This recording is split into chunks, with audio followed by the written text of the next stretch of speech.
গতকাল রাতে ৯টার সময় সোহরাওয়ার্দী উদ্যানে আমরা কিছু কথোপকথনের ভিডিও দেখেছি এবং সেখানে ওই ডিসি মাসুদ নানান রকমভাবে শিক্ষার্থী নাইমুদ্দিনকে একজন মাদকাসক্ত হিসেবে উপস্থাপন করার চেষ্টা করেছেন এবং যখন আলটিমেটলি সেটা প্রমাণ করতে পারেন নাই এবং তিনি সেখানে একটা লজিক দেখানোর চেষ্টা করলেন যে সোহরাওয়ার্দী উদ্যানে যারা হাঁটে তারা সবাই হচ্ছে মাদকাসক্তের সাথে জড়িত, তারা সবাই গাঁজাখোর, তারা সবাই ইয়াবা সেবন করে।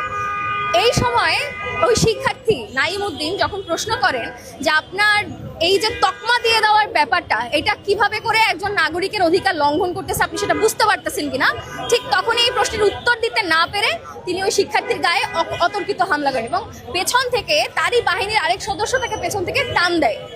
এই যে বিনা কারণে বিনা অপরাধে একজন স্বাধীন প্রাপ্তবয়স্ক মানুষের গায়ে হাত তোলা, ওই লাঠিটা যে তৈরি করা হয়েছে সেটা তার বাপের টাকা দিয়ে ওই লাঠি তৈরি করা হয় না, তার গায়ে যে পোশাকটা দেওয়া হয়েছে সেটা তার পৈতৃক সম্পত্তি হিসেবে তাকে দেওয়া হয় না। ওই লাঠি ওই পোশাক আমাদের বাপ মায়ের ট্যাক্সের টাকা দিয়ে তৈরি করা হয়। ফলে বিনা অপরাধে একজন মানুষের গায়ে হাত তুলবে আর এখানে বসে ডিসিগিরি দেখাবে, আমরা এরকম প্রশাসনে এরকম গুন্ডা লোক চাই না।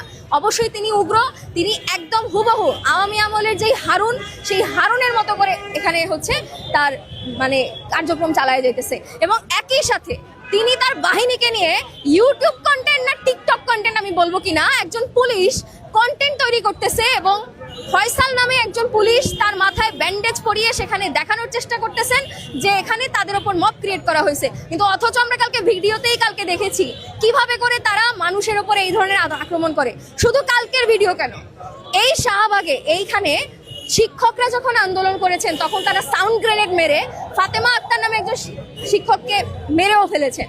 এই যে আক্রমণগুলো তারা করেছেন, প্রতিবার ধর্ষণ বিরোধী আন্দোলন করতে গিয়ে শিক্ষার্থীদেরকে আক্রমণ করেছে, এগুলো মিথ্যা কথা না।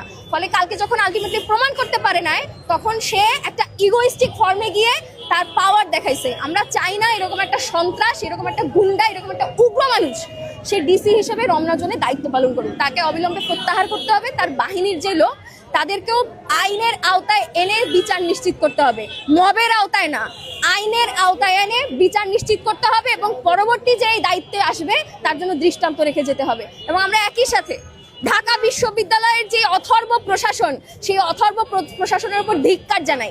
12 ঘন্টা অতিক্রম হয়ে যাওয়ার পরও এখনো পর্যন্ত তারা এই ঘটনার বিরুদ্ধে কোনো স্টেপ নেয় নাই। আমরা সেই প্রশাসনের কাছে দাবি করতেছি যে